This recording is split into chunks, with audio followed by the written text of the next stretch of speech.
मेरा नाम नोमी है और मेरी उम्र 24 साल है। आज दिल की धड़कन कुछ तेज थी। शायद दिल टूटा हुआ था, वरना इससे पहले भी कई बार मैं करण आंटी के घर रात गुजार चुका था। लेकिन शायद इस वक्त दिल का हाल कुछ और था। आज मेरी नीयत मुख्तलिफ थी। रफ़ीक चाचा की पुरानी मोटरसाइकिल की पाटायाटा की आवाज़ सुनकर मैं चौंक गया। वो गिल्ली से निकल रहे थे। थोड़ी देर बाद उनकी बाइक मेरे सामने से गुजरी और आगे बढ़ गई। जैसे ही आवाज़ खत्म हुई, मैं फौरन कीबना के पीछे से निकला और पिंडली थामे उनके घर की तरफ बढ़ा। मुझे बखूबी इल्म था कि इस वक्त किरण आंटी घर में अकेली होंगी। चाचा को दफ्तर भेजकर वह सहने चाय पीती और फिर घरेलू कामों में लग जाती। मैं दरवाजे पर पहुंचा और कांपते हाथों से दस्तक दी। अंदर से किरण आंटी की आवाज़ आई, कौन है भाई, आ रहे हो? साथ ही उनकी कपरालों की आवाज़ सुनाई दी। मैंने फौरन अपना हाथ जिसमें सपाया था पीछे छुपा लिया और भारी आवाज़ में कहा, मैं हूँ आंटी नोमी। वो दरवाज़ा खोलते हुए वह बोले, अरे नोमी, तो आंटी कब आया? वो हैरानी से पूछ रही थी और मैं बस खामोशी से उनकी तरफ देखता रहा। पुराने सादा लिबास में भी किरण आंटी की जवानी काबिल दीद थी। उन्होंने अब्सकाटा दुपट्टा लपेटा हुआ था और उनकी सेहतमंद देसी रंगत सादगी में भी क़यामत था रही थी। अरे क्या देख रहा है, आजा जा अंदर, कब आया? आंटी ने मुझे अंदर आने का इशारा दिया। अगर मैं पुराना नोमी होता तो शायद कुछ ना कहता, मगर अब मैं वह पुराना नोमी ना था।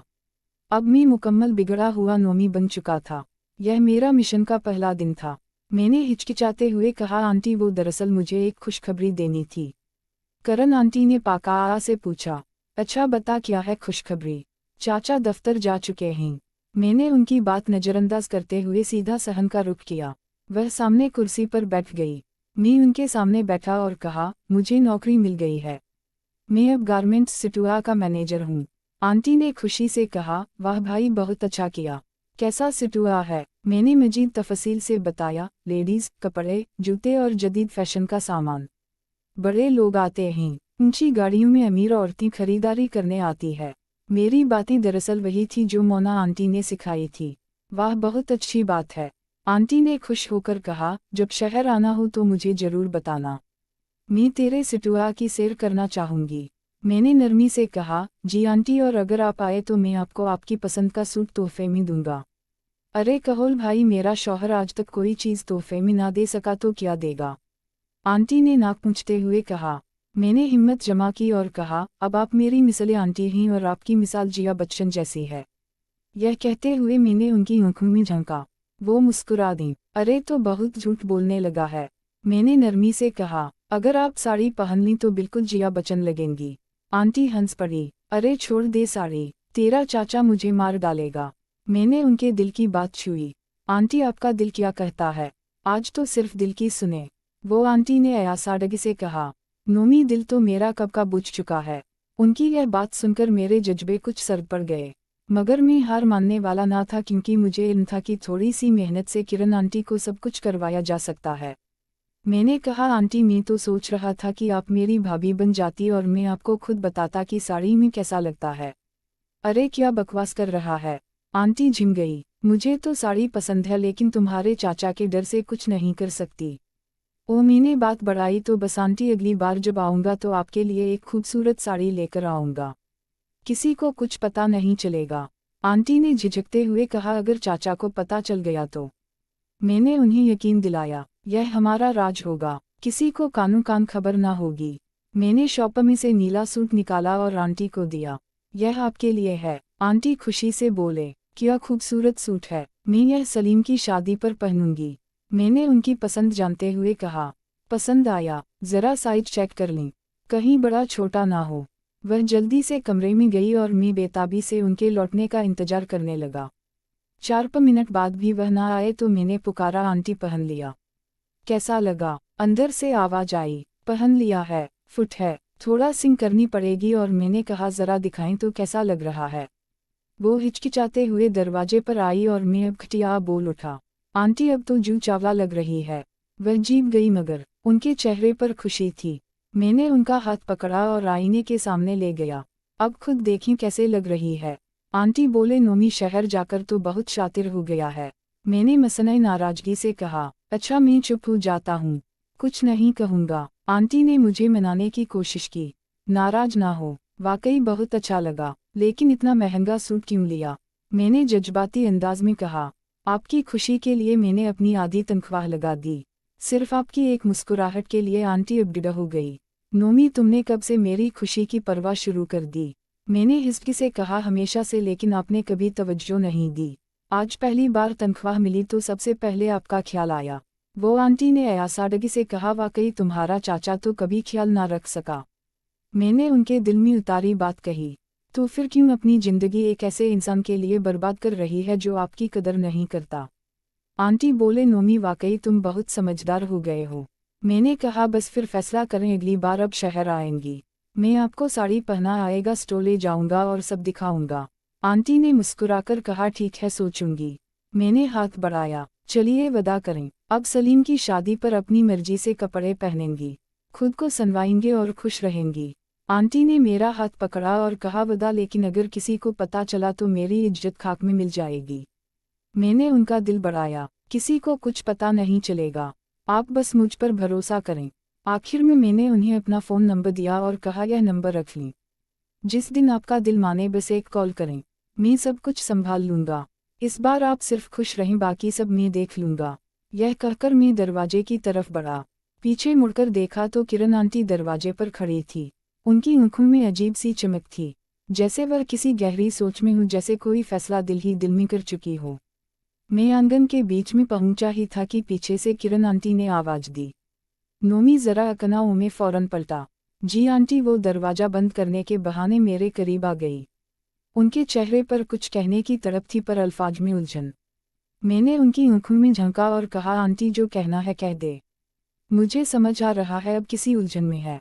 उन्होंने नजरें झुका ले, फिर धीरे से बोले, नोमी तुम सच्चे दोस्त हो ना? तुम्हें मेरी इज्जत का ख्याल है ना? मैंने फौरन जवाब दिया, आंटी यह कोई सवाल है? आपका हर राज मेरे दिल में महफूज है। आपके भरोसे को कभी ठेस नहीं पाऊंगी।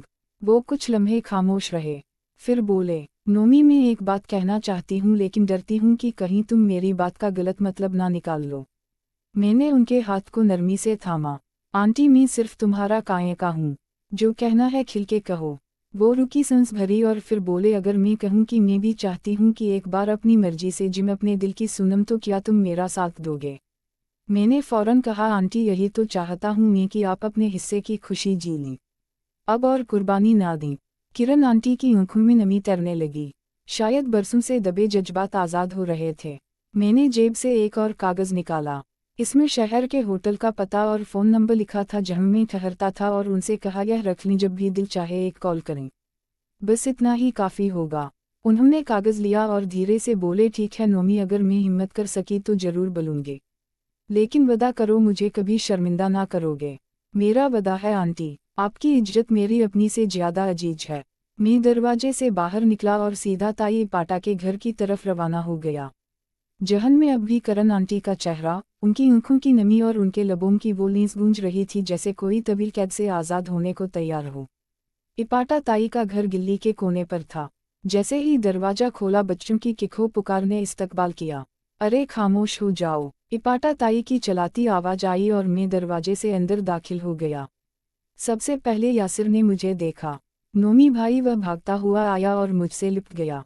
इसके पीछे नासिर भी दौड़ता आया और सबा थोड़ी पीछे खड़ी शरारत भरी निगाहों से मुझे देख रही थी।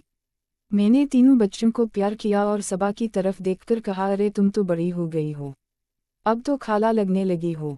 सबा सामका पीछे हट गई। तभी इपटी किचन से निकलती आई और मुझे देखते ही माथे पर बोसा दिया। मेरा नोमी पत्थर कैसा है, बैठ जा, मैं अभी चाय और नाश्ता लाती हूँ। उन्होंने सबा को चाय लाने का कहा। नासिर को बाजार भेजा कि जाकर ताज़ा समोसे ले आए और खुद मेरे सामने बैठ गई। मैंने महसूस किया कि उनके लहजे में मोहब्बत थी जो पहले कभी ना देखी थी। शायद वजह वो रकम थी जो मैंने उन्हें शहर से भेजी थी। वही मोना आंटी की सिखाई बातें थी कि पैसे के साथ दुनिया का रवैया भी बदल जाता है।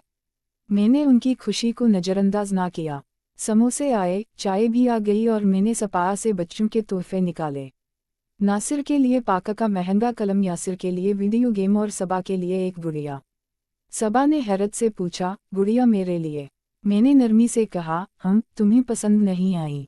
वो कुछ देर चुप रही, फिर बोली, पसंद आई, बहुत प्यारी है। इपटी ने बच्चों को कमरे से बाहर निकाल दिया और मेरे करीब आकर बैठ गई। ना में क्या जरूरत थी इतने महंगे तोहफे लाने की। मैंने जवाब दिया, ताई यह सब आपके बच्चों की खुशी के लिए है। अगर यह पढ़ लिख जाए तो हमारा कल सावर जाएगा। कुछ देर उधर उधर की बातों के बाद मी छत पर चला आया। वही पुराना कमरा, वही चारपाई जिसकी पट्टियां ढीली थी, वही छत जिसके नीचे मेरी बचपन की यादें दबी थी। बरसों पहले जब अब्बू की वयाटा हुई तो मुझे यही घर पनाह मिला। इस वक्त मी 12 साल का था। आज 12 साल बाद मी 24 का हो चुका था और अब वक्त ने मुझे फिर इसी छत पर लाकर खड़ा कर दिया था। मगर इस बार मी कमजोर नहीं, खुद मुख्तार और होशियार था। मुझे वो कॉल याद आया, 12 साल बाद वीरान जगह भी आबाद हो जाती है। वही ताई इपाटा जो कभी मुझे ताना देती थी, आज मेरे लिए समोसे तलवा रही थी। और वही किरण आंटी जो कभी ब्रवा थी, आज मेरे कहने पर सोच में गुम थी। सब कुछ बदल चुका था, सिर्फ वक्त लगा था। मैं छत पर देर तक लेटा रहा। पंखे की मध्यम आवाज हुआ कि हल्की सरसराहट और यादों की जंजीर दिल और दिमाग को जकड़े हुए थी। सब कुछ बदल गया था, मगर अंदर कहीं एक पुराना नोमी अब भी मौजूद था। वही जो कभी इपाटा ताई के सहमी पानी से खेलता था, जो चाचा रफीक के साथ खेतों में दौड़ता था, जो किरण आंटी के आने पर खामोश हो जाता था, नजरें चुराता था। अब वही किरण आंटी मेरे दिल और दिमाग पर छाई हुई थी। नीचे से इपाटा ताई की आवाज आई, नामी नीचे आजा, रात हो गई है, खाना खा ले। मैंने उठकर खिड़की से बाहर झांका। आसमान पर अंधेरा छा चुका था। मैं नीचे आया। इपाटा आई ने दस्ता खाना बिछाया, बच्चे भी बैठे, सब कुछ वैसा ही था जैसे बरसों पहले होता था। बस फर्क यह था कि अब मैं मेहमान था और सबकी निगाहों में मेरे लिए इज्जत थी। खाने के बाद मैंने ताई से कहा, ताई मुझे कल सुबह सवेरे शहर वापस जाना है, एक दो काम है, और हम अगर चाची किरण आपकी तरफ आए तो उनसे कहना मैंने सलाम कहा है। ताई ने गौर से मेरी तरफ देखा, फिर मुस्कुरा कर बोले, अच्छा मैं कह दूंगी, मगर तुम्हारे लहजे में कुछ अलग सा है। क्या बात है? मैंने नजरें चरा लीं। कुछ खास नहीं, बस अपने लोगों की याद आती है और कुछ अधूरे ख्वाब हैं जो पूरे करना है। ताई ने कोई सवाल ना किया, बस चुपचाप मेरे कंधे पर हाथ रखा और बोले, रब करे तुम्हारे सारे ख्वाब पूरे हो और दिल को सुकून मिले। रात में फिर छत पर जाकर लेट गया, नींद आंखों से कोसों दूर थी। मोबाइल निकाला, करण आंटी का दिया हुआ नंबर खोला, देखा कोई पैगाम नहीं, कोई कॉल नहीं। दिल में एक बेनाम सी खलिश थी, जैसे कोई बात अधूरी रह गई हूँ। मैंने एक पैगाम लिखा, आंटी मुझे नहीं मालूम अब क्या सोच रही हैं, मगर मैं बस यह चाहता हूँ कि आप खुश रहें। अगर कभी दिल चाहे मुझसे बात करना चाहे तो बिला झिझक कॉल कर लेना। आपका नोमी। पैगाम भेजकर मोबाइल एक तरफ रख दिया और आसमान की तरफ देखते हुए दिल ही दिल में दुआ की, आ अल्लाह, अगर मेरी नियत में सच्चाई है तो मेरी बात को असर दे, और अगर कहीं मैं गलत हूँ तो मेरे दिल को सुकून दे दे। अगली सुबह मैं फजर से पहले ही जाग गया, मुख्तसर सामान समेटा, बच्चों के लिए एक बार फिर प्यार से उनके सोते काओं को देखा। ताई के कमरे के बाहर चुपचाप उनके दरवाजे के पास 2000 रुपये का एक लिफाफा रखा और दरवाजा हिचकी से खोलकर बाहर निकल आया। अभी सूरज निकला ही था जब मैं बस अड्डे पर पहुंचा। शहर जाने वाली पहली वैगन में बैठा, दिल में अबकिना सी थी, एक अनजाना सा इस्ताबा। मोबाइल बार बार जेब से निकालकर देखता, कोई कॉल, कोई मैसेज, कुछ नहीं। शहर पहुंचकर मैं सीधा अपने फ्लैट आया। थकावट के बावजूद नींद नहीं आ रही थी। शाम के वक्त पालीना की बेल बजी। दरवाजा खोला तो सामने कुरियर वाला खड़ा था। नोमी साहब जी, मैं हूँ। इसने एक लिफाफा थमाया और चला गया। लिफाफा खोला तो अंदर नीले रंग का एक छोटा सा कागज था और उस पर किरण आंटी की लिखाई में एक सत लिखी थी।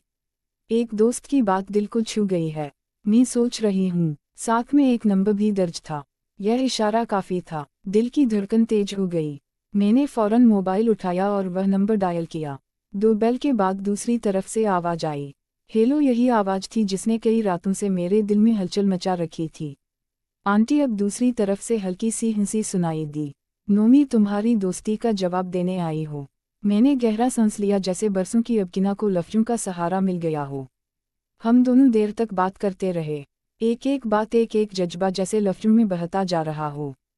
किरण आंटी ने कहा, मैंने सोचा है मैं सलीम की शादी पर शहर आऊंगी तुम्हारे साथ, जैसे तुम चाहते हो, लेकिन एक वदा चाहिए तुमसे। आंटी हुक्म करें, अब की हर बात सर आंखों पर वदा करो। मेरा मान खूब, मेरी इज्जत तुम्हारी अपनी इज्जत होगी। आंटी, यह वदा नहीं, मेरा ईमान है। फ़ोन बंद हुआ तो मैंने आसमान की तरफ देखा, जैसे कुदरत ने मेरा साथ दिया हो। एक एहसास दिल में उभर रहा था, जैसे किसी अधूरी कहानी को इकट्ठा मिलने जा रहा हो। मगर मैं जानता था यह इकट्ठा नहीं, शायद एक नई शुरुआत थी।